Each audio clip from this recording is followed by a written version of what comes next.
Convidados, só fazendo um breve resumo do que a gente vai falar. Todo mundo sabe que blockchain é a nova tecnologia queridinha do momento.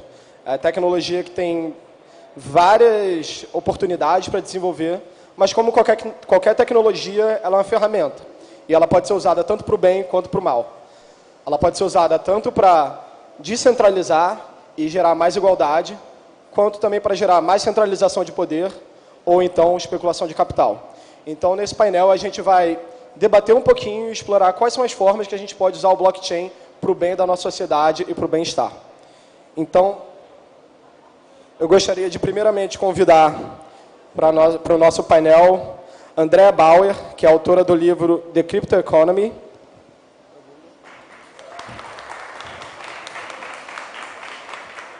Percival Lucena, que é cientista de computação que atua como pesquisador do laboratório da IBM Brasil. Vitor Maia, que é desenvolvedor da Ethereum Foundation.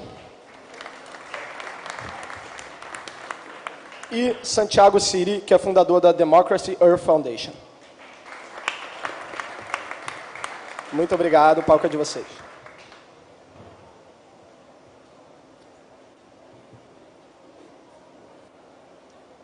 So how can I get started? Okay, this is mostly an open format, so let's try to find a common point where we can start. We don't know each other very well now, but I think we have a common goal here, that is to discuss how blockchain technology can be used for the social good. The different use about how we can make democratic institutions, or it can centralize power. I can start talking about my experience, and maybe you can complement and go ahead, and the discussion will flow, hopefully. Okay, so let me try to introduce a little bit about my work. As a computer scientist here in Brazil, we are part of an open source project from Linux Foundation, that's the Hyperledger project, that basically is an open source blockchain that allows anyone to create their own blockchain network for a specific purpose. So we basically, it's an alternative to a centralized blockchain like you have on Bitcoin, that basically people create their own blockchains for different reasons.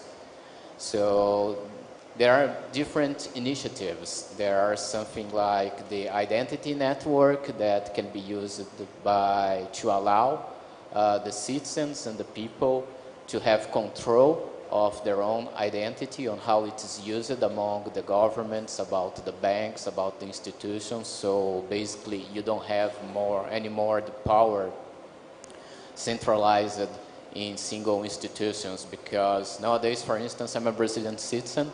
I'm allowed to visit some countries, I'm allowed to work only here, and I don't have control of whoever accesses my information and how it's used.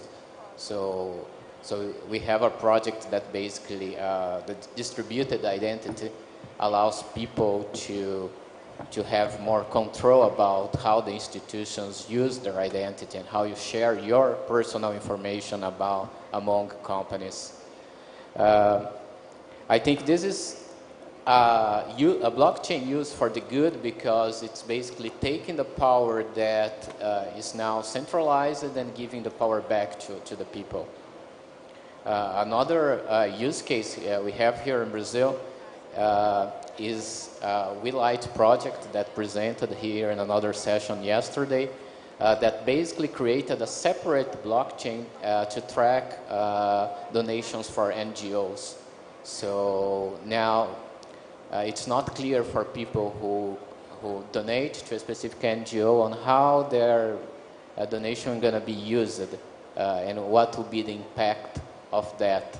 So people sometimes hesitate to participate on that, because they believe that there won't be any result of their donation. So I think that blockchain helps to increase the transparency of several processes that really help create new business models that are good for the society. But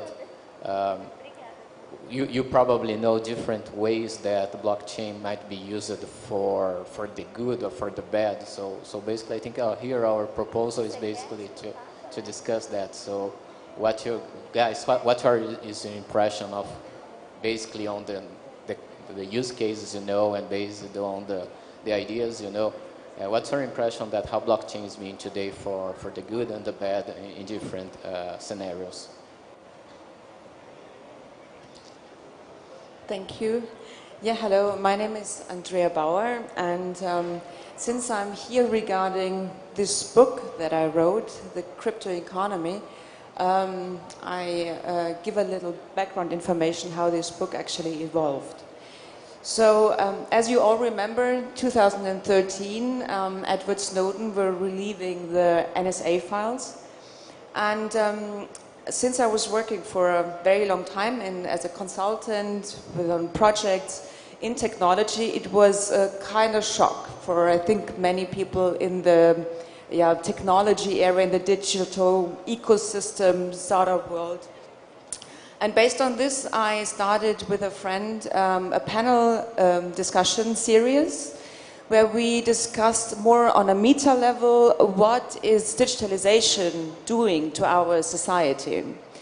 Because when you all remember back, to the internet in the beginning, we had a lot of very positive narratives around the internet. In the end, that it's democratizing, that there is the long tail, so many people can have independent businesses based on the internet.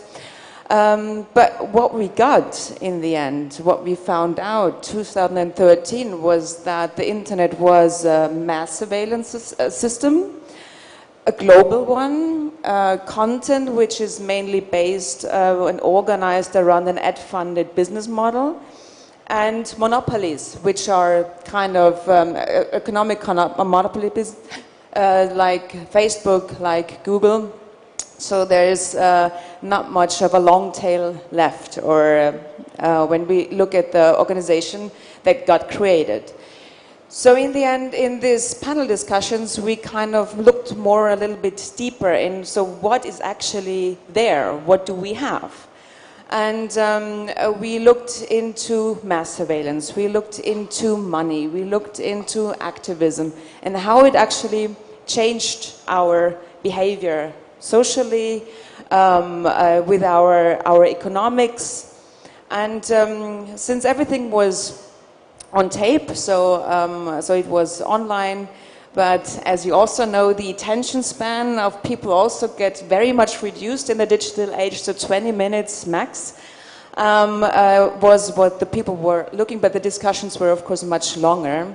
So I decided to write that down and bring it into a book. And by going over the whole content, I thought the crypto economy is a good term. It's not just because we are solely were talking about blockchain or crypto currencies, but about many so-called exponential technologies.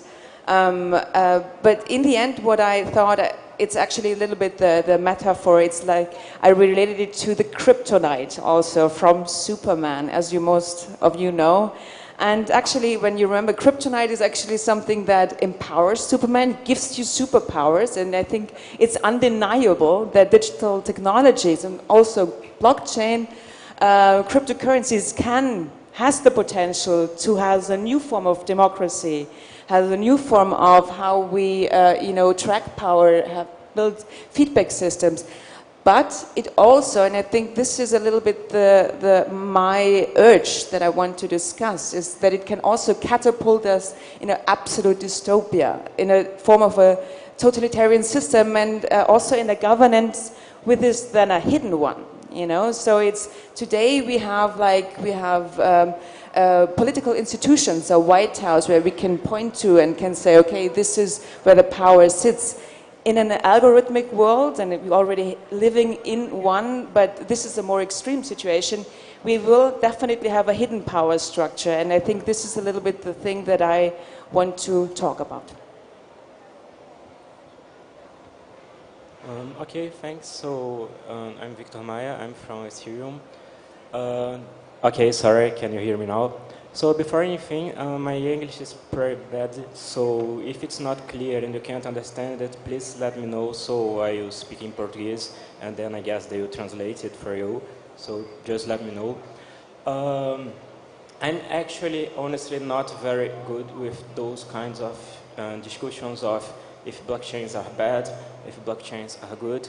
I'm a very technical person, so I'm very focused on what can work, what makes sense, what cannot be done. But I think those discussions are very important. So, for example, we have very good uses of blockchain that can, in my opinion, make the world a much better place. For example, we can have new forms of governments that are incorruptible, that are honest, that are just different from anything that we know. For example, there's something that I really like, which is called futarchy. I don't know how to pronounce that, futarchy.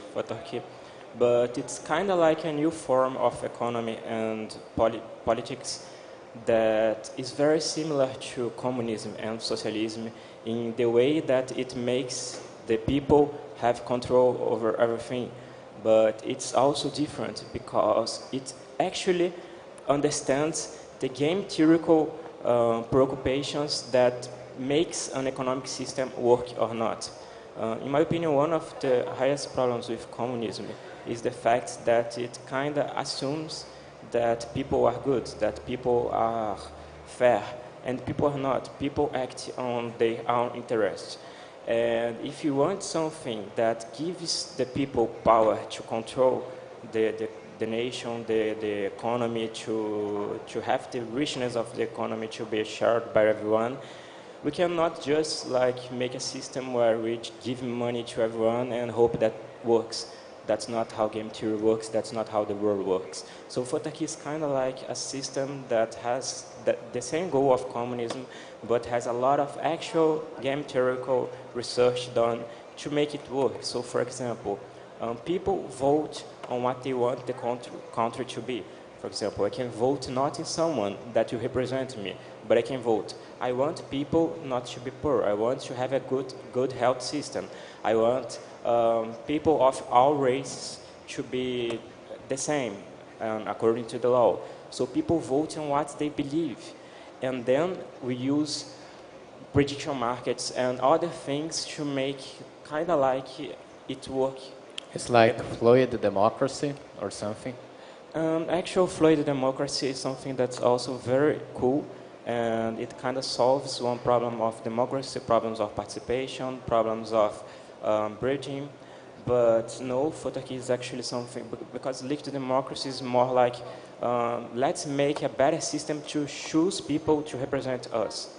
No, futarchy is more like, instead of voting on people, let's vote on beliefs. Let's vote in just literally what you want the country to be. Yeah, I think Andrea points that in your book as well, that the election system hasn't improved didn't catch up with all the technology like it wasn't before. We do elections in 4 years, like Thomas Jefferson time, and now we have the tools to do democracy in a more grained level. We don't need to have that structure that was basically on the way that people could express themselves in the past. So what do you think that blockchain could help us catch up with the digital divisions? Anyone has any thoughts? So, okay, this is loud. As a Superman nerd, the kryptonite analogy, I thought it's perfect. And I think that the interesting question is, let's dissect actual power in blockchains right now. We can do that because of the level of transparency that the network entails actually visibilizes facts about how Bitcoin is being governed. And we all got into this technology because of the promise, and myself as an Argentine, I can absolutely guarantee this, of censorship resistance. This is a network that the transactions that we get to make, monetary or any kind, are resistant to any kind of censorship because there's no single entity controlling the network. There's no 51% party that gets to dictate how the network behaves. That's the promise. Let's move forward to 2017 and look at the network right now. And what we find out is that there are, in fact, a centralization happening in the hardware side of things and a centralization happening on the software side of things. In the hardware side of things, on Bitcoin, you will find that one single hardware manufacturer is doing the ASIC miners, the application-specific integrated circuits that are mining Bitcoin anywhere in the world. And this is a company in in China called Bitmain. Bitmain does 70% of the ASIC miners. Bitmain has its own mining company. They mine something around 20% of the Bitcoin available, but they do provide the hardware to 70% of the miners. One point of centralization. On the software side of things, there is a handful of developers that actually contribute to the reference client, to the reference software being used by every node in the Bitcoin network, and that's Bitcoin Core. Bitcoin Core is a handful of, the whole list goes more than 100 developers, but actual commits, it's 5 developers. They have different perceptions of the world. They are very unique, each one of them. But the bottom line is that software has a centralization point. And some of these developers are actually employed by a Silicon Valley invested company called Blockstream, which is developing really cool technology, but nonetheless have a bias towards how Bitcoin should scale. And this is the biggest question on the Bitcoin economy as a whole. How the technology can scale from 4 or 5 transactions per second to potentially 2,000 if you compare it to credit cards, or tens of thousands if you compare it to the stock market. The other problem is store of value. How we ensure that the network still remains censorship resistant, so no government or no powerful actor can interfere with the network. And there's another element that is also worrisome in terms of what's going on with this economy, and it's the amount of energy that it requires.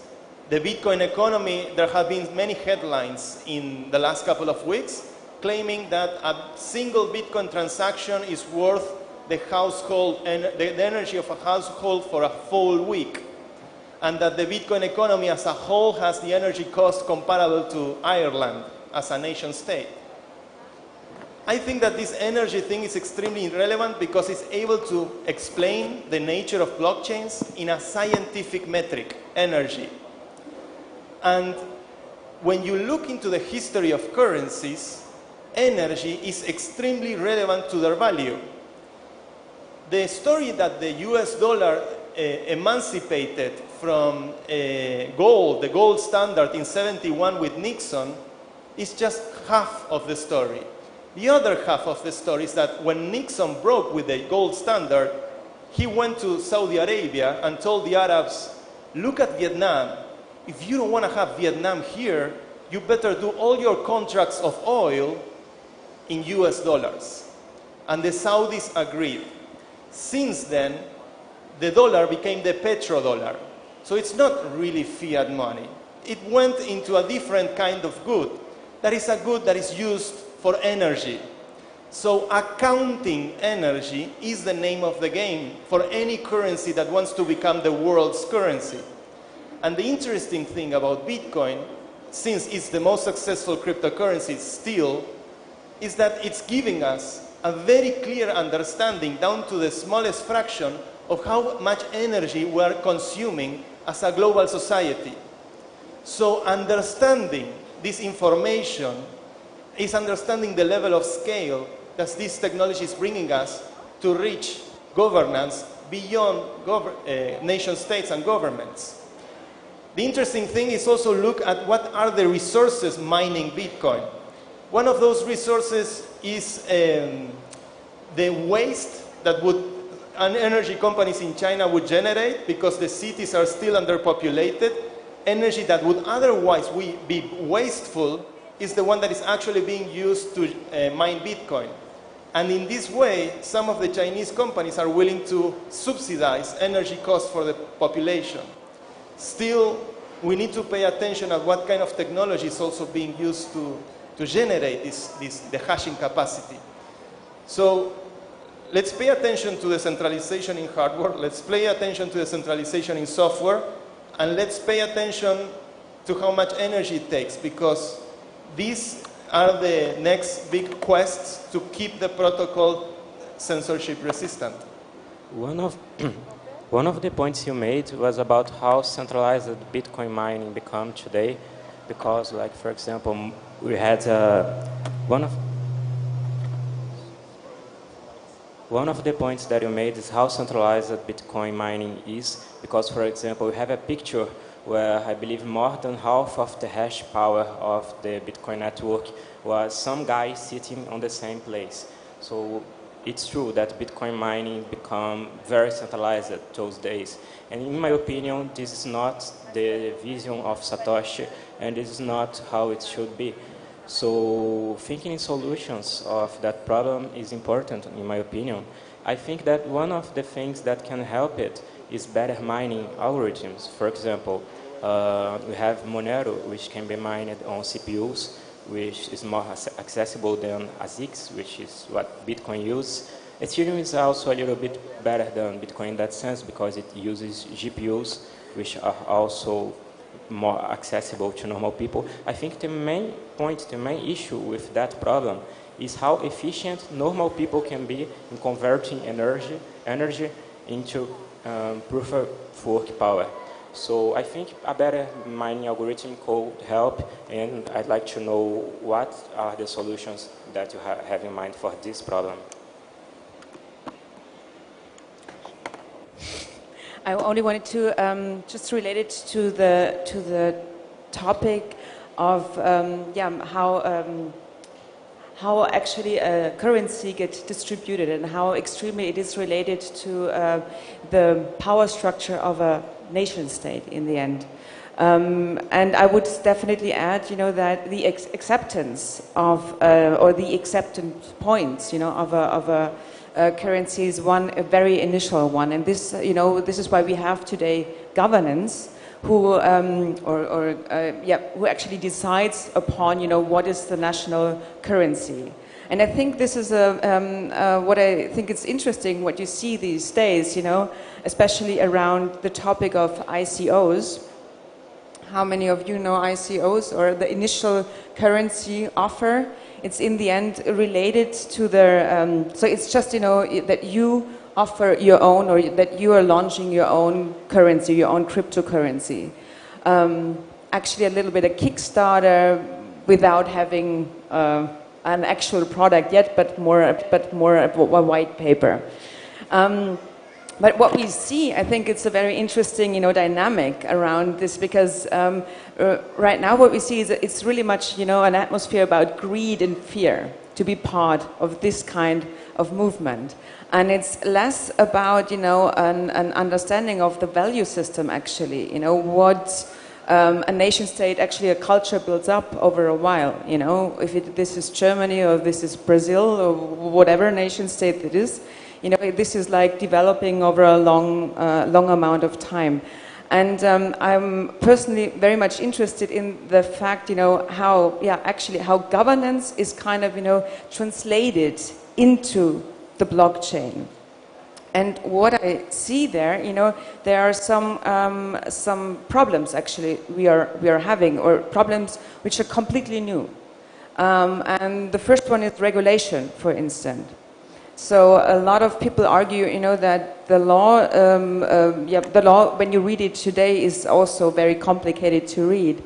But with the architecture of this kind of software, being decentralized, being autonomous, actually it's very, there's a huge question mark on reliability, on actually how really translate the value system. If you say the value system is represented today by a law, which is kind of also like grown over a long time, and actually represents also the democracy in theory in a good way. how can we make sure, in a decentralized, in a DAO, in a decentralized autonomous organization, that you regulate the code, because the code is decentralized, the creator cannot control it anymore, and the user cannot know it, actually, because we cannot expect that everyone is becoming a developer, which will definitely never happen, and we know that. And yeah, just want to raise this one, and maybe you can comment on that. I can chime in. On the proof of work side of things, there's Bitcoin, which is the unit of accounting, the blockchain, which is the memory structure, and proof of work, which is the algorithm that is being used by the miners to generate the currency. And if we go from a proof of work that uses GPUs, NVIDIA has 70% of the market share of GPUs. If we go to a proof of work that uses CPUs, Intel has 70% of the market share of CPUs. So there's still centralization. It's not a trivial problem. The alternative to mining algorithms are proof of stake or delegated proof of stake. There's also proof of elapsed time and more experimental approaches that don't even use a blockchain per se, like I've heard about IOTA's Tangle. So these are new emergent ways that ultimately the Wild West is achieving with cryptography and these networks censorship resistance. But it's not trivial. Proof of work is particularly successful because it means that the miners really cannot afford doing anything else other than that algorithm all the time. So this year we actually saw, I would argue, state actors trying to control the protocol when we had a fork in Bitcoin with Bitcoin Cash. Bitcoin Cash is this new version of Bitcoin that spin off in August that puts more transactions on the chain, hence is more beneficial to the miners who benefit from transaction fees. So everything points that the authors of Bitcoin Cash, probably Professor Faustus, the fake Satoshi, Craig Wright, Yihan Wu, and the founder of Bitmain, and Roger Ver, another proponent of big blocks, they are all in the eastern side of the world. So it's probably a Chinese attempt. At the same time, there was a less discussed fork called Bitcoin Gold that actually uses GPU mining. That is a threat to Bitcoin Cash because it's the Americans saying, wait, we can mine with GPUs, and GPUs are 70% controlled by an American corporation, NVIDIA. So we do see attempts to control through the protocol. If it's not through bad propaganda, like the CEO of JP Morgan trashing Bitcoin, it's through these attempts of forking the code and pumps and dumps and the whole altcoin craze.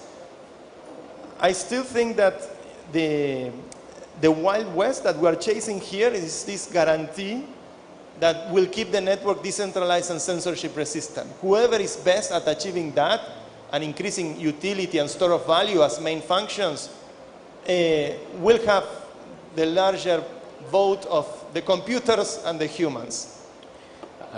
One of the assumptions is that to make the network censorship free, you basically needed the anonymity, and for the price you pay for that is having a very expensive proof of work protocol that requires a lot of electricity and has a cost to operate a centralized blockchain.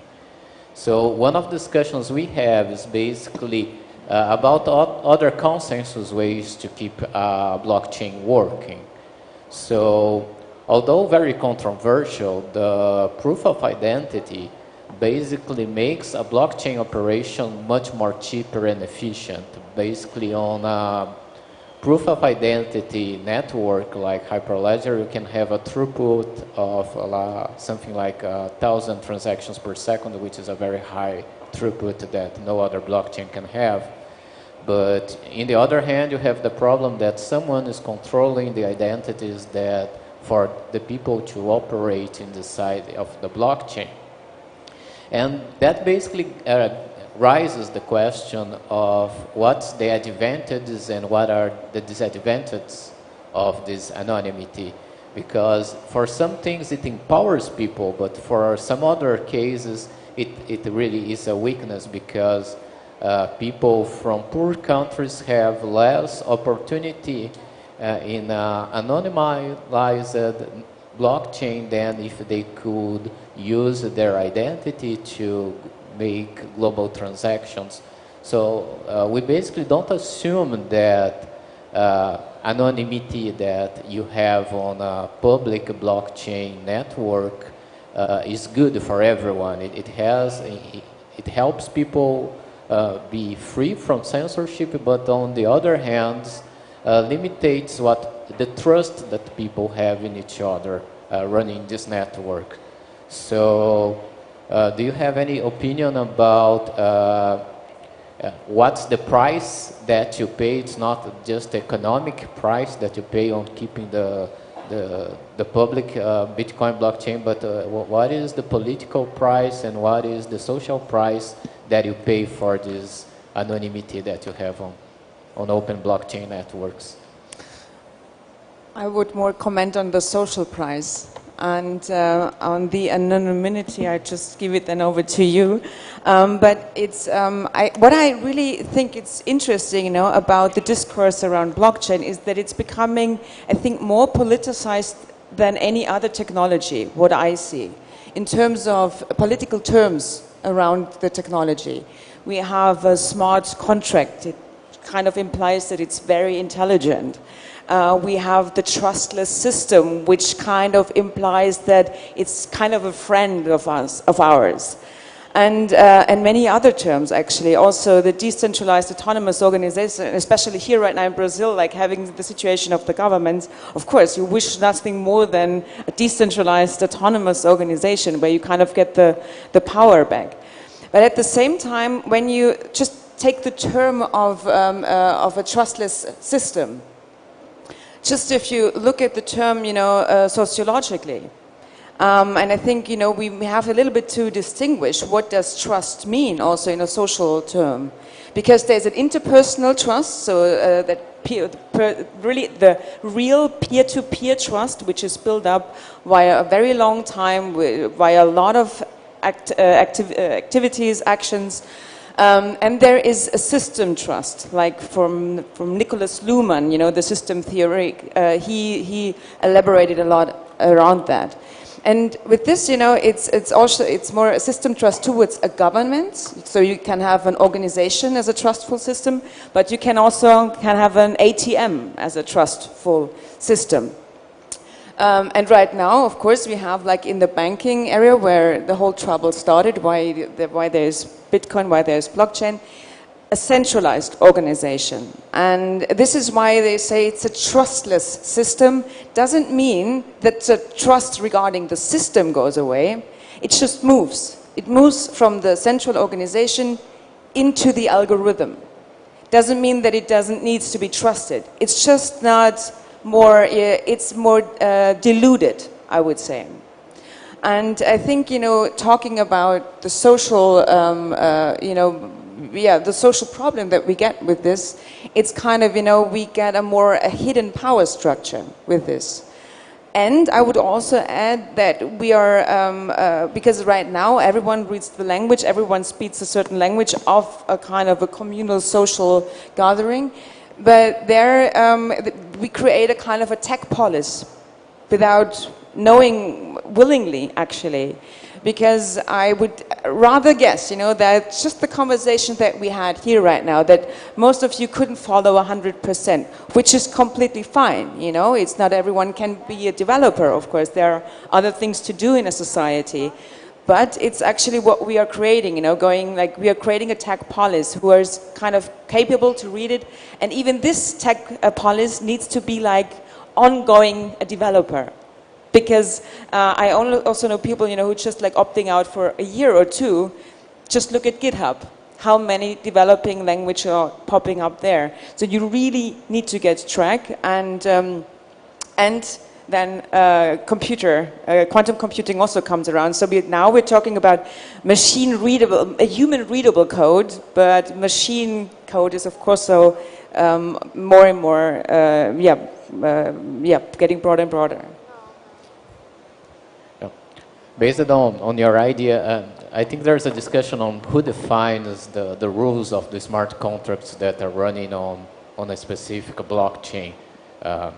We are moving that power to corporations. Who decides what it would be a nice way or the right way to operate a blockchain in order we do not create the Skynet? So we are saying that we are going towards some democracy, but we are defining how things should work. So it's impossible to have the input of everyone and make a consensus about the rules. We basically have a consensus about the operation of the network once the rules are defined. So how do you think that's going to be the future of smart contracts in a way that they can be inclusive and they can be used to the good or they can use it to the evil? So what's your opinion about that? So many thoughts gathered. I try to remember those first. Proof of identity, I think it's a very interesting problem to address. The problem with identity in computer space is that for computers, identity is just a pointer in memory.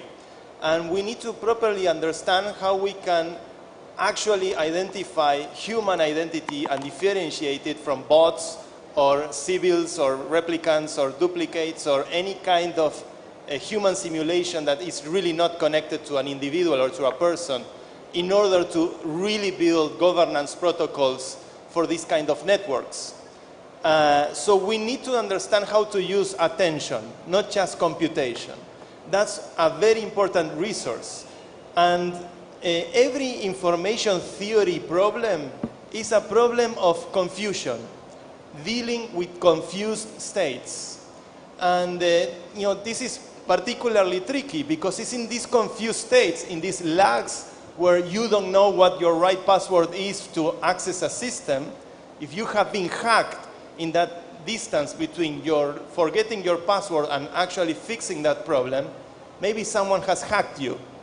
This is how Wall Street operates. Wall Street tries to optimize their distance to the stock exchange, even in atomic distance. The real estate next to the stock exchange is extremely expensive, and it's all the hedge funds. They optimize on reducing the confused state. And this kind of thinking about how we build systems that can be trustable or trustless, which I think is one of the most interesting attributes of blockchains, is that the fact that maybe Bitcoin is the quantum computer, because dealing with confused states in quantum physics is what is the Schrödinger state.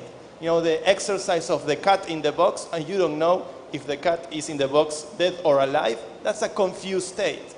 And in quantum reality, the way you have blocks being generated in the network, and you have competing proofs until the particle collapse into one consensus about the events that happen in reality, is the kind of perception that these kind of networks are breathing in once you dive really deep into the objective facts of this kind of technology.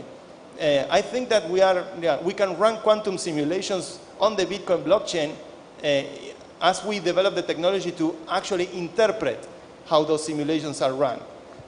But going back to governance and blockchain for good, definitely, the problem of deciding how we are governed or how we make decisions is the fundamental problem of democracy. We need to marry this kind of power that is really literally in the energy sense and in the economical sense with society in the best possible way, with bringing human attention not to Facebook, not to privatize ecosystems that are manipulating our democracies in a very drastic way, even to the point that the very owners of the network got played in their own land, but build this an open alternative with these networks that seem to ring closer to the ethos of the internet, bringing planetary governance possibility to our lifetime. I'd like to add something to that. Talking about like blockchain, for coming back to the title, like what you just said, is it good? Is it bad? And I think, when we talk about it, what most of the time we talk about these days about blockchain regarding governance in any form, company, nation state, communities. We have to answer, how do we measure good? And most of our countries, they are measured in GDP. So if GDP is rising, we're doing good, right? Aren't we? Brazil? Is it doing good? Germany?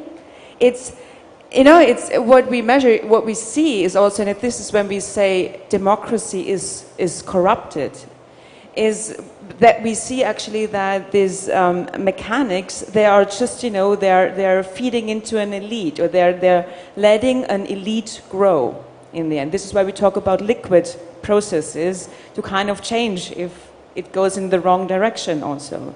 Or also bring a bigger, more intelligent on the table in the end. So I was wondering, how can we measure that we are doing good in the end? So, and I think, these are things that very hardly measurable in figures. So, because first of all, there are different regions. So I would rather say, someone here in Brazil is arguing about their health and what wealth is, or what I have a good life, is probably different like someone from Norway, just out of some environmental circumstances. So and I think this is also a little bit the question. What I'm raising is, so how can we make the unmeasurable measurable? Quantum, yeah, but there's actually, it's and I think that we have only just one nation state in the whole world who is kind of having a happiness index as the goal, which is Bhutan, and this is how they measure if the nation state is doing good. But this is not a democracy; it's actually a kingdom. Yes, and I think that goes back to the assumption that a single blockchain, one size fits all, can solve all the problems of the world. And basically, when we think about creating different blockchains for a specific purpose with different governance models, and giving people the choice on which kind of society or which kind of health system they want to operate, we basically have the choice and some degree of democracy than basically creating a blockchain to regulate some kind of industry that might be good for some people but not be good for others. People could judge in which blockchain offering, or which kind of blockchain for healthcare, or which kind of blockchain for the public good society they could choose. Nowadays, they belong to a specific society based on their geographical location, and they have a few choices on what kind of system they want to participate. So basically, if we think about blockchain not as a single entity, but about different blockchains built for specific purposes and built with specific governances, we could have more democratic way for people to integrate in this digital society. So that's basically the approach and the vision we have about creating blockchain solutions. So, but as everything, there is also the drawbacks, the negative points of that. So, in your opinion, what's the good points and what's the drawbacks of such approach? I just want to make a quick note about what you just said. How do you measure how well is a country going? And I think that's actually a very good question, but that's kind of like, how do we define what's good and what's evil? That's an actually very hard problem. Does not seem like it, but it's true, because when you have an economy automatized on the blockchain, how do you prove to the blockchain, how do you prove to the system what is good and what's bad to humans? That's actually one of the things that I think is also very cool about Futarchy, with that kind Futarchy. Futarchy, it's the communism with game theoretical research, because how it works, you don't define what's good and you don't define what's bad. You just let people vote in indexes. So, for example, people vote, we want to maximize the index of alphabetization. People vote on, we want to maximize how productive our lands are, and things like that. People vote in index. We don't know if that's good or bad, but at least we give people the power to vote on what we want to maximize. And then we work on that. That makes sense? Yeah, voting, absolutely, yeah. And I think this is definitely a tool that we are using, and which is completely, you know, related to the narrative of democracy, of course. Yeah, sorry to argue again, but it's, you know, with all the technologies we have, we cannot avoid the bias of human beings. There's laziness, there's a limited attention span, there is a synchronity on, you know, whatever, you know, intelligence to understand things to vote in the end. So I think also, and I have the fear also a little bit, or I think probably it just will happen, that we are running into a kind of an attention economy with these technologies, because there will be not just one blockchain. There might be many of your solutions, even, you know, and others are coming up with a different other form of blockchain, or, you know, coming, you know, to the NGO solution that you developed, you know, from IBM. And with this, everyone will, yeah, try to get as many attentions for their voters. But as we know, we only have 8 hours a day, and you all have to work, and you also want to spend some time with your friends and your family. So you will not have, you probably need to vote all day long, to kind of be part of this democracy. And I think, you know, it's sorry to be the one who is kind of, just try to be realistic, you know, and it's, this will not happen. And so the vote is definitely a good tool, I agree, but we will maybe have, and this is why we have today, every 4 years where people go voting, and even then not everyone is showing up. So it's just, you know, and will you do it mandatory? Is this then totalitarian? I don't know. So it's, what I was just wanting to say is, let's just look at the technology, and let's understand what can the technology really do, and what can the technology definitely cannot do, and which we have the best intention, I know that, but we are, you know, you can nothing do against the bias of human nature, and it starts with yourself, you know, and just go through your routine every day. I think that one of those problems is solved actually by a linked democracy, so we can combine those things. I think that's unacceptable, and you don't need to vote all day long. Linked democracy solves that problem, but I think you are kind of right. It's not something that I can see happening in the short term, but it's actually something very cool to think about and to take inspiration from. So that's just it. I just wanted to talk about linked democracy. So, how are users behaving in crypto land these days? And what's the reality of those people that have fully migrated into full-on crypto? And you have to face decisions that are of a big responsibility, because there is a context of uncertainty and voices that will tell you it's a bubble and watch out. This happened in the 90s with another disruptive information technology that find the means to finance itself. And at the same time, it's such a fundamental transformation in what we understand as, how we understand currency or value or trust across digital networks, that is unprecedented. And I think that it gives rise Now, there's a quote that I like a lot from Naval, who's a very well-known angel investor in Silicon Valley, that he said that the weird thing about Bitcoin is that you can cross a frontier with technically billions of dollars just hidden in a passphrase in your mind. And that's protected, it's, by many, many constitutional guarantees across many, many governments. The fact that we were able to put money into a big distributed computation and store it as an idea in our mind and cross frontiers is the kind of innovation that only heads of state or drug lords had in the past. And now it's becoming democratized. And it's democratizing these actions. Also ICOs.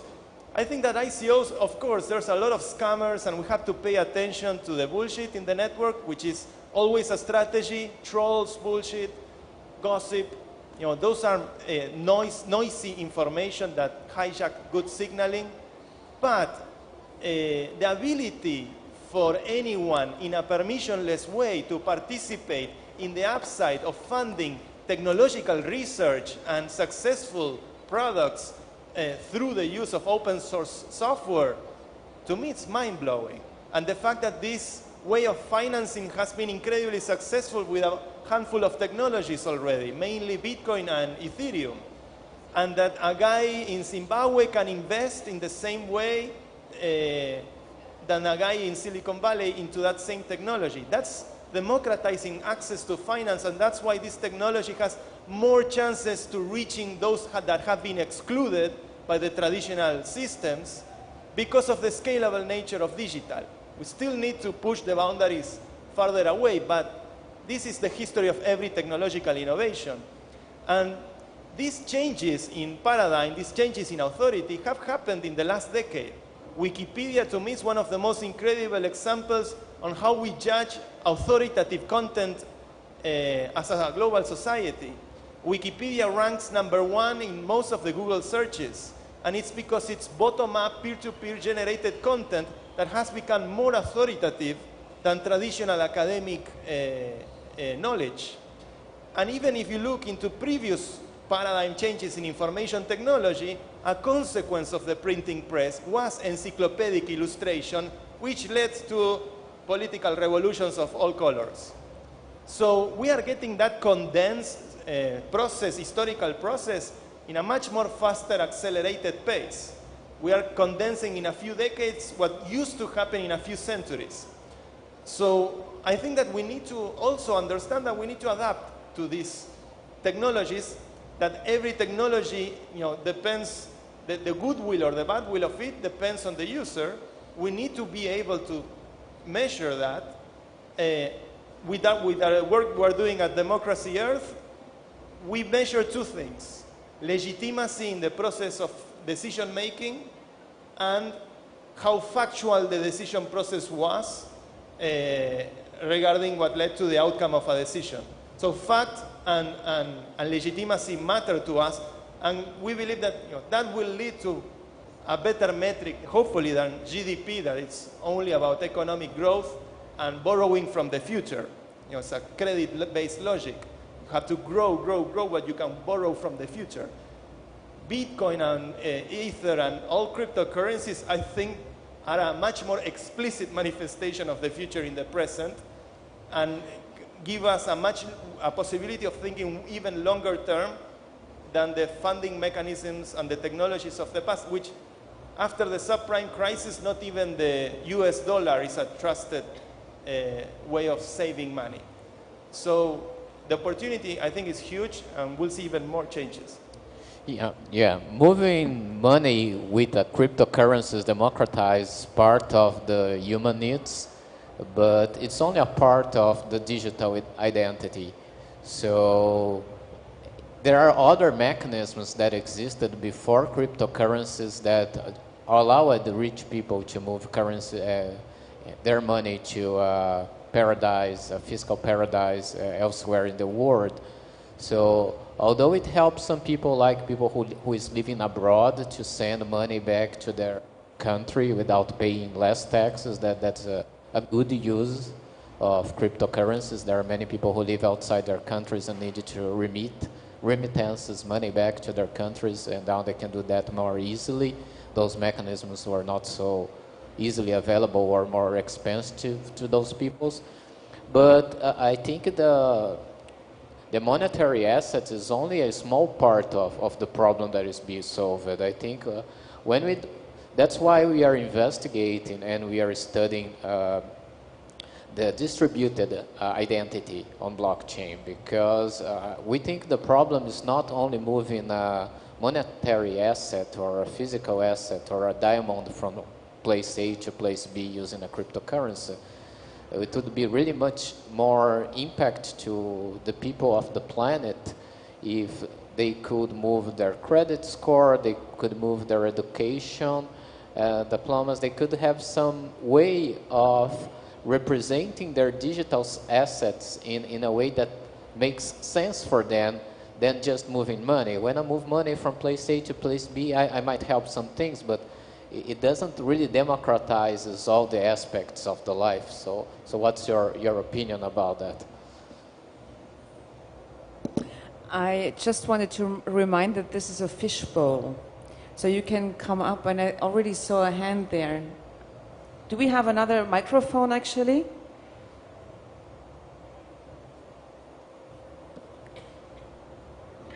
I'll answer briefly there. I think reputation is extremely important. The key thing is also how you are able to generate an identity as a human right in a self-sovereign way and get started from there to signal who you are in the network without relying on Big Brother. And that's a very tricky problem. Yeah, thanks. Sorry, I'm totally not an expert on this topic, but I found this a hugely interesting conversation, and I just wanted to throw in some questions that hopefully aren't too basic, but like just to poke a little bit. And just starting with the last comment that you made, I'm glad that you replied to it, because of course the distributed identity, where we give like ownership of the data back to the actual people, I think is a hugely important challenge that we're facing. And at the same time, when you speak about it, you know, the whole China's credit score system, which is the opposite effect of that, is the one thing that comes to mind immediately. So what you said is how to avoid exactly the exploitations of the system that we're building now for those purposes, I think is a huge risk. And I wanted just to comment briefly on what you said about creating equal opportunities. And I always feel a little bit like old and bitter when I listen to these kind of conversations, because I want to believe in this too. But what you said about the power of this technology, creating a more level playing field and unleashing all these opportunities for people who were not in power positions before, is really the exact same narrative that we had when the rise of like social media and internet became popular, and we said the exact same things about the empowering effect it would have them, which to a point it did, but it also has had the effect now of huge power concentration and centralization, all the media systems that we're seeing happening online today. And especially when it comes to, you know, that person in Zimbabwe being able to make the same transactions as a person who comes from where I come from, for instance, in theory that exists, but in practice it doesn't, because all the disparities and unfairnesses of how our societies are structured, how our financial systems work in very much today's reality, don't allow that to be a really equal playing field. Yeah, absolutely agree. Because also, you know, the thing is, and I think, you know, especially the financial crisis showed that when you ask people what is money, no one knows. Most of them don't know. And I think, and the best book that I can recommend on money and what money really is the book from David Graeber, who describes the last 1,000 years of the narrative of depth in the end. And he describes very good how it is actually interconnected. The narrative of a nation state, how you come up with money to actually finance your soldiers on the outer skirts, to kind of give them a role. And with this, actually, he argues even, you know, that artificially markets get created. And it's already all connected also that then these people need to pay taxes. And this is actually one circle, what is, where money is not a medium, it's a method. And this will not change through blockchain in the end. Actually, through blockchain, we're going to see the very nature of money, what it really is. It is a control methodology. That's all. will not make you rich. It just makes you run. Yeah, I just like to make a point that we are actually talking about so many good things we can do with blockchains. And I think we are not talking a lot about all the bad things the real bad things that can be done. For example, we had drug markets, we had people like selling the action to kill other people on the deep web for bitcoins. And every time you see someone hacking someone on the internet, normally the person asks for Bitcoin. So can we actually live in a world where there is no government, where nobody can stop those things? I actually have an opinion on that, but I would like to hear some of your thoughts on this. I can have a pencil and use this pencil to kill you. The pencil itself, it's not bad. It's used to write, but I can use that to kill you. So it's not about the technology itself, right? It's about how you use every illicit technology can be used for a bad purpose. Yep. I agree, that makes a lot of sense, but I think there is a difference of scale between like a pencil that you can use to kill someone and completely making governments obsolete, like a total anarchy where nobody controls anything. Actually kind of like this. I'm not sure, I'm not decided if this is a good thing or if this is cause the end of the world, but I think it's cool to think about this kind of world. Yeah, the pencil example. I would also want to add that in the end, what's different in the digital era, actually, we have most of the time actually the situation that we say, hey, it's just a medium, right? It's blockchain. Hey, it's just the internet. Let's just try it out. It's just technology, so it can be good, it can be bad. But you have a legal system today which says if you have a knife, you can cook with it, but if you kill someone, you get into jail. Independent now what the system is, who is defining this, of course the system can be corrupted, of course we know all that. But I would now make the bridge to the digital world, to the tech world that we are in these days. There is nothing like we forbid something. Everything is allowed. It's the Wild Wild West. And this is why we use drones for bringing, like advertising drone technology to bring food to the African savannah, to some tribes, and at the same time we have drone strike. And on a global level, it's all okay. It's all fine. And this is why this argument is not working at all. It's actually in the technological world, and especially when we talk about global narratives, there is no one who kind of actually has the control to say this is okay, this is not okay. It's just happening. And it will be the same with blockchain if we cannot watch it. There is an... Yeah, so I want to say a couple things. First, the argument about the pencil is the same argument that in the United States they use for saying why everyone should have guns that can kill a lot of people. Like when a gunman went and killed 500 or 50 people and shot 600 people in Las Vegas, the argument was the gun doesn't make you do it. Anyone can use a gun for any purpose. This person just happened to use it to shoot 500 people. So what we build and how we build it and how these technologies work, it matters. And my worry or concern about the blockchain is we have a number of us who are trying to figure out how to build a more just society on top of it. And then you have another set of people who want to just make a shit ton of money. And it's like, how do we use this innovative distributed technology that is really important and interesting, built on top of the people who just wanted to make a shit ton of money and not pay taxes?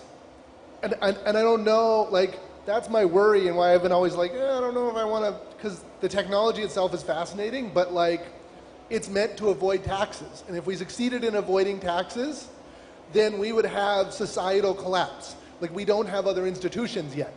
And I would argue that the narrative of what you just said is very interesting. It's actually, you know, if we avoid taxes, the narrative of the nation state would kind of break apart. And this is actually what ICOs are showing these days very good. Because just in the last weeks, actually, a lot of nation states, the ones that we know today, like China, the US, the European Union, made a position on it. And China completely banned it. But of course, they're working on their blockchain solution at the same time, but more on their governmental, arena. I love their the reaction of Putin.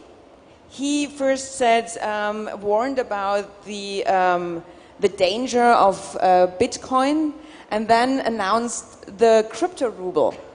And they're actually really arguing that it should be mandatory, or that it should become mandatory. And actually, these are like, this is totalitarianism on steroids. I think that, great to see that you're here, Ivan. Good friend. The question on taxes is super interesting. Another argument can be made in the sense that if you look into the financial dynamics intrinsic to Bitcoin or Ethereum, you are enforced to make a payment each time you make a transaction, and the transaction fee is a tax paid, enforced to the miners who contribute to the security that sustain the trust in the network. We pay taxes to the government because the government puts the army that contributes to the security of the safeness, of the safety of our bodies. So the logic, the financial logic of blockchains have enforced payments for security, taxes. We are just paying those probably to the miners and the energy companies behind the miners. So we need to look at that bottom line. But I do see that these are the Bitcoin network or the Ethereum network.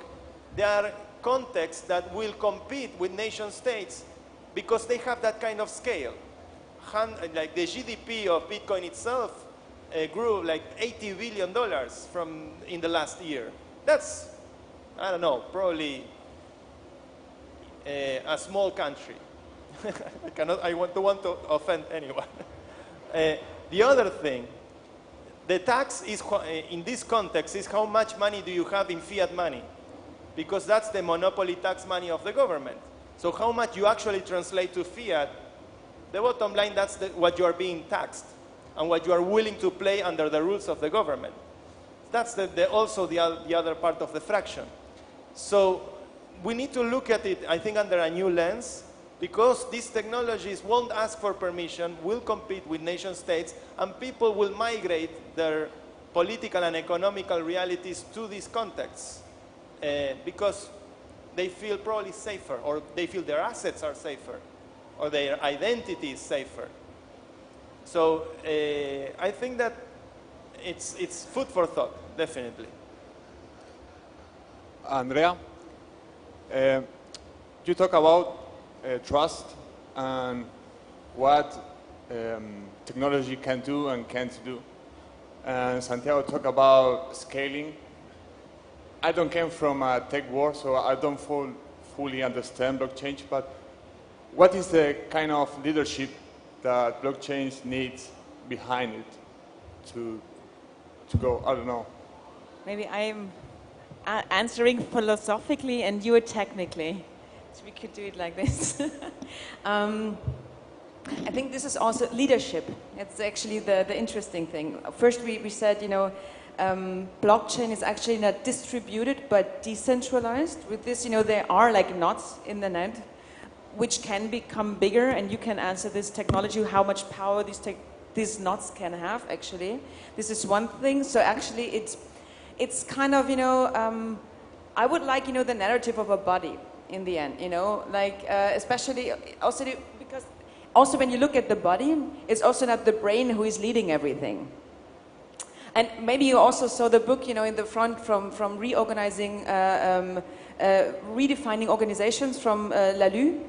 And I really like his argument, you know, from that now we are probably also more advanced, you know, as societies, as humans maybe also. We understand more and more that we are going away from these hierarchy organizations, or that we are kind of maybe now in a phase that we are stepping into a next level of consciousness. And with this, we understand maybe networks are more efficient. With this, we can gather and kind of decide on bigger problems, global problems.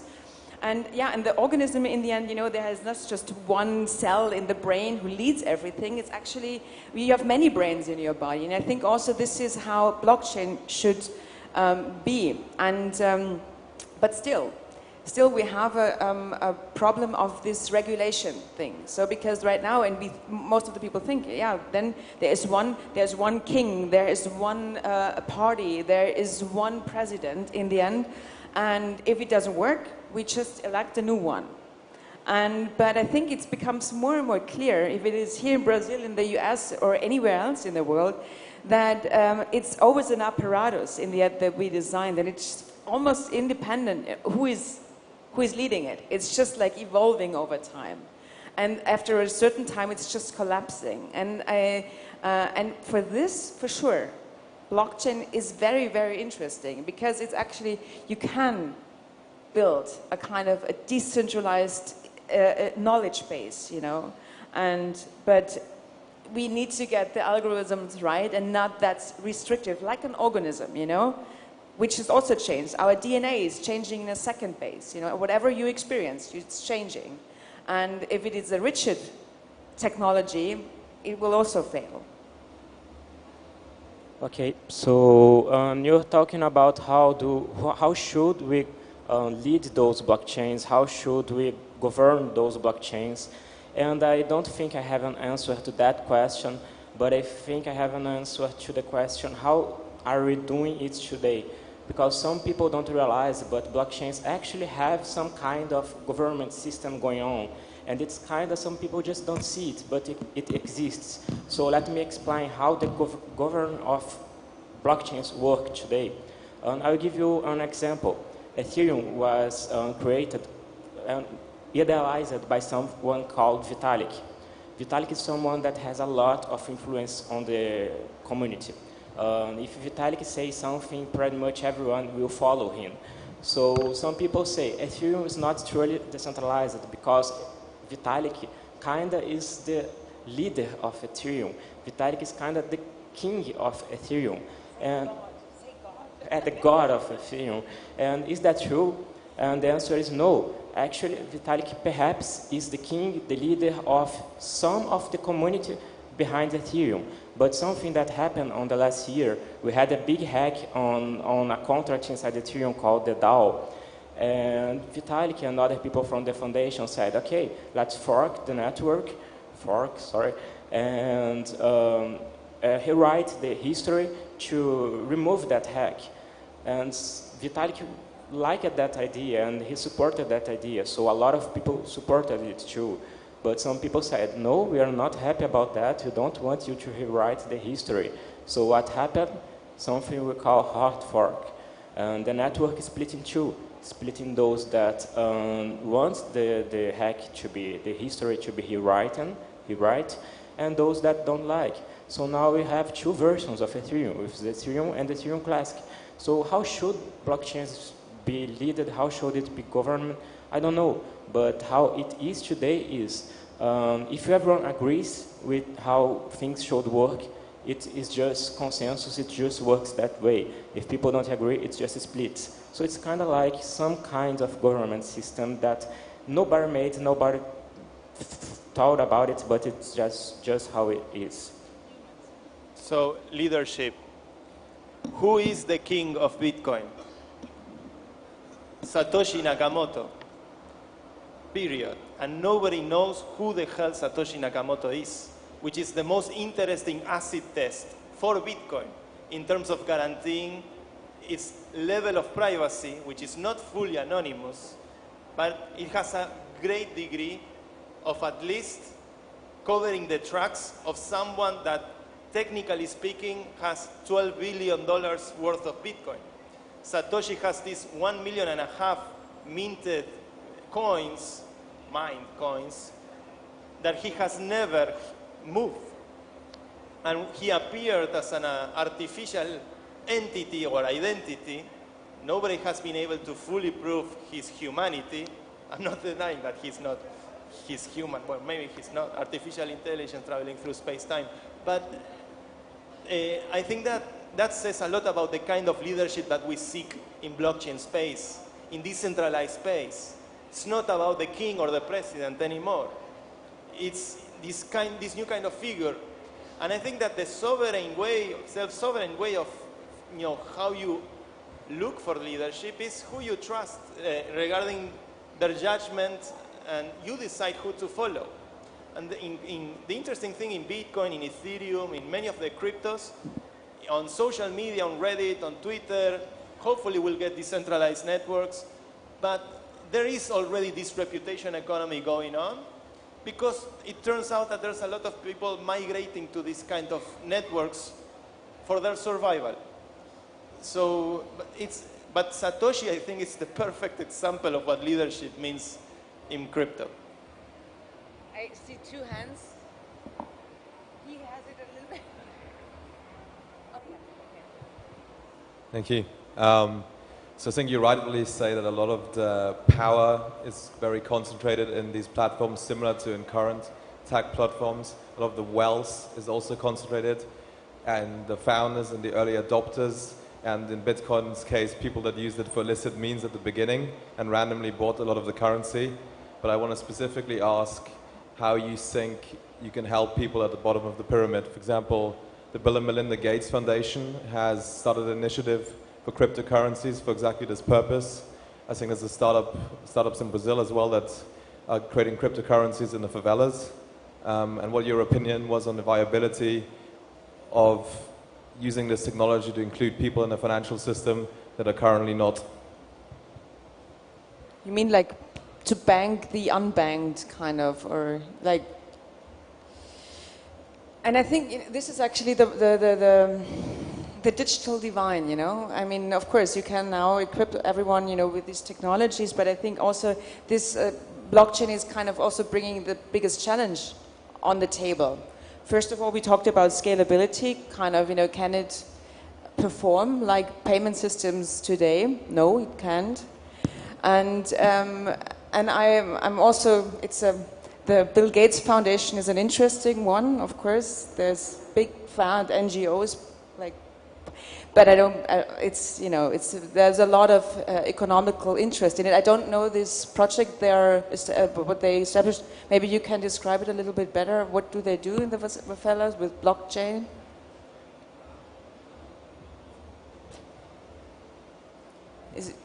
They created the underlying technology, similar to how Ethereum allows people to create ICOs for people to use cryptocurrencies in emerging markets. I don't know much more detail than that, really.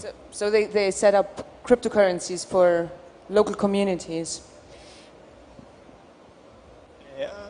I worked on a project that we presented to the Inter-American Development Bank, the IDB in Washington, that was about blockchain in favelas, or in Argentina, we call them villas, in Buenos Aires. And there were many ideas. Obviously, financial inclusion is a big one.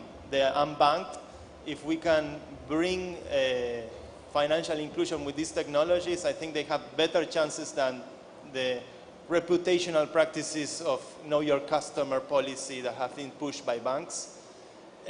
But beyond that, the project that we pitched them was figuring out a way of making birth certificates for newborns in these places where, hospitals, there's a lot of nasty things happening, like trafficking babies and corrupt officials.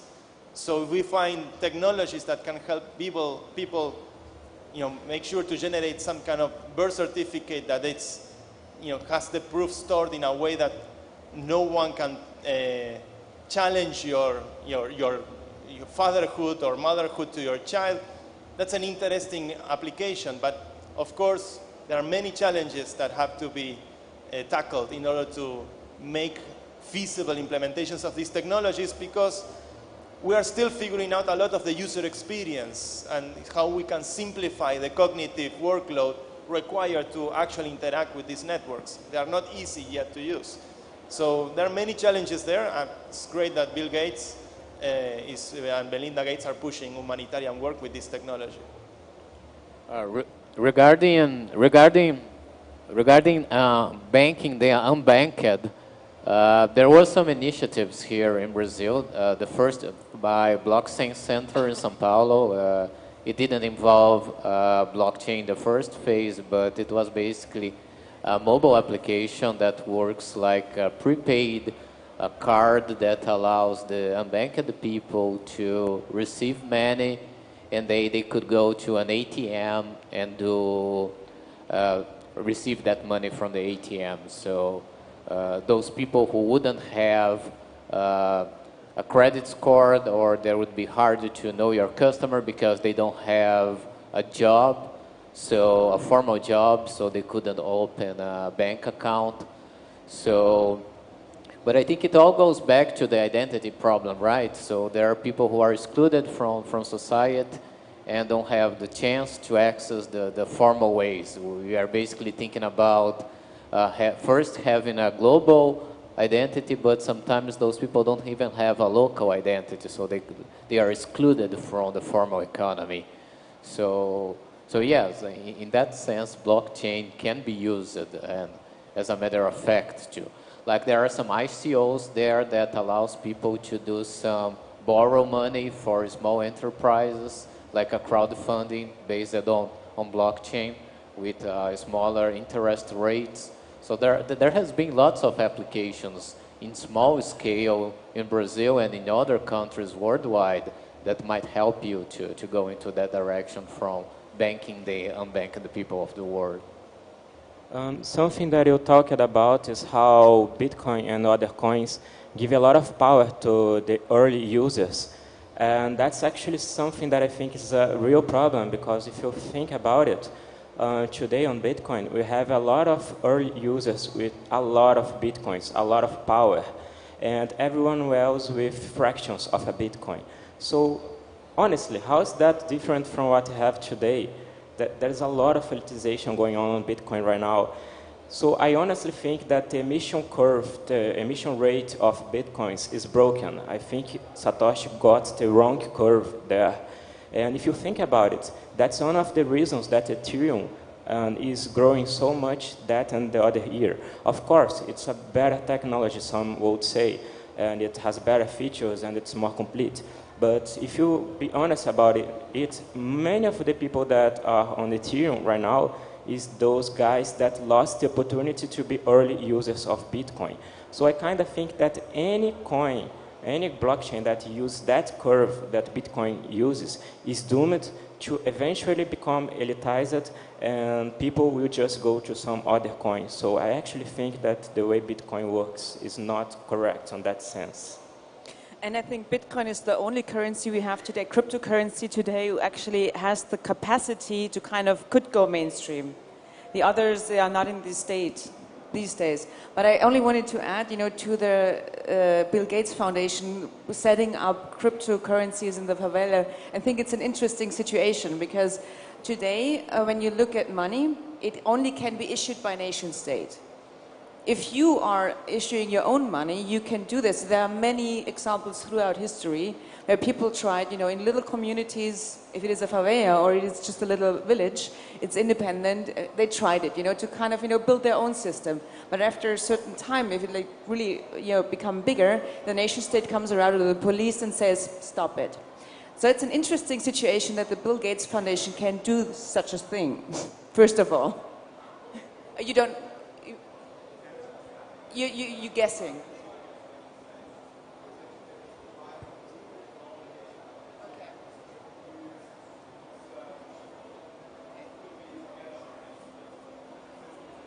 I see. Okay. I only know that there's... can we take a final question? Thank you.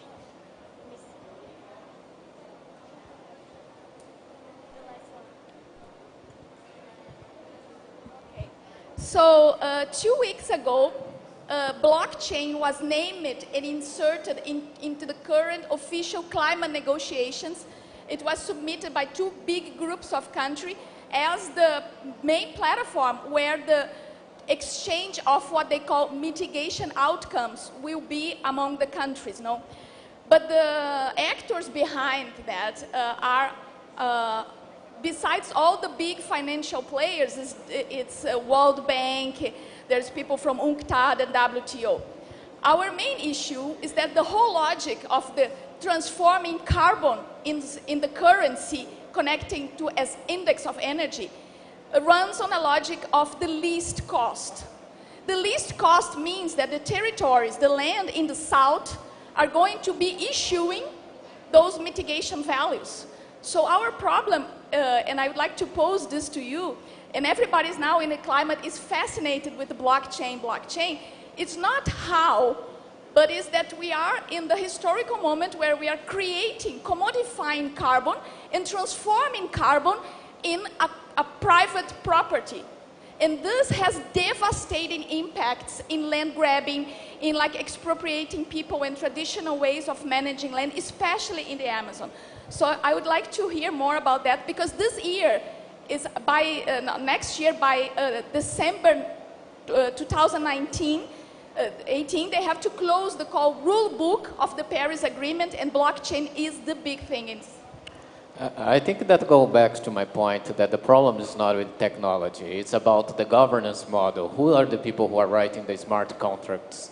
Who are the people who defined the unfair rule of the smaller price being the right way to pay back the carbon credits for that? Every blockchain network we create, people should be aware of the governance model of that network. And sometimes people don't have the choice to decide what kind of network or what kind of blockchain network they're gonna use. In the community, we have this culture of fork, of creating an alternative system when such thing happens. So if everyone agrees that the rule for carbon credits is unfair, and we have all those players defending that rule, and they created a network that would operate in this model, there can be another person like you with a different mindset and propose an alternative. It's not like we have a global blockchain and this would be the only carbon blockchain network. Of course, those powerful players will defend their network instead of your ideas. And we go back to the power model that we currently have in this world. So blockchain doesn't really help to go against or to have a different power structure. What do you think? Super interesting question. First, what seems to be happening between Ethereum and Bitcoin is that they reward different behaviors, and in their economic dynamic, Bitcoin putting a cap on 21 million coins and halving every 4 years rewards probably something closer related to store of value, whereas Ethereum fostering smart contracts and increasing the utility of the tokens are more geared towards increasing, valuing utility rather than store of value. And we get to choose, we as free members of the internet and living beings of this planet, what ideological configuration satisfies our view of the world. I'm a member in a council that works with the World Economic Forum on natural resource security and environment. And the main topic of conversation this year in Dubai was energy and blockchains, and what is really going on between the connection of the two. I do believe that when you look into what's generating this excessive use of energy, there's this algorithm called proof of work. And proof of work really rewards whoever is able to come with the cheapest hardware and the cheapest energy for all it cares. That's the competition that sets. The outcome of that experiment has been that 70% of the mining capacity is in China. The reason behind it, I would argue, there are many, but one of the main ones is that China has exponential demographic growth. So they build cities, a lot of cities super fast, and most of these cities are underpopulated. So they have energy companies that generate a surplus that is still not satisfied by the demand, so they have a huge amount of waste of energy being generated, probably from fossil fuels. But this waste is being used to mine. Energy companies are using Bitcoin as a battery, so what would be waste at least generates some ability to negotiate energy on blockchain-based networks. So there are many ways of looking at this. Some people would even argue that Bitcoin is a Trojan horse in Chinese territory, hijacking energy infrastructure. But it has a lot of implications for sure. Governments are threatening it and then releasing, and then threatening it again. The Chinese government has systematically gone against and in favor and against and in favor of Bitcoin. And if you look closely into the language they use, it's like more broad and semantically than just banning the coin. So they are kind of playing an ambiguous game in order to understand what's their probably stake on this kind of technology, or if they will invest on competing technologies. I think we are already seeing geopolitical influence in blockchain-based networks on a very big scale.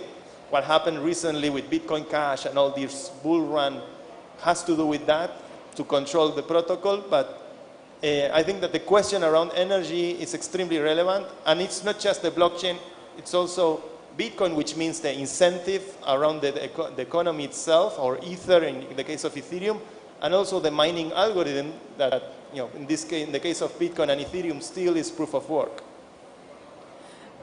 And I would add that I think this example shows just perfectly that the blockchain is just another medium or technology where we should not forget that we are still in a geopolitical context. And the moment when blockchain kind of, were announced, the one where putting most of the money in were the governments and were the banks. And I think this is not what we just should forget. And they have a major interest to not make it decentralized and kind of, to ensure their power system, of course.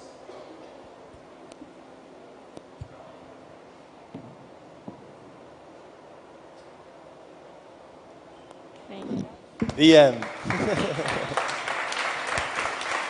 Thanks.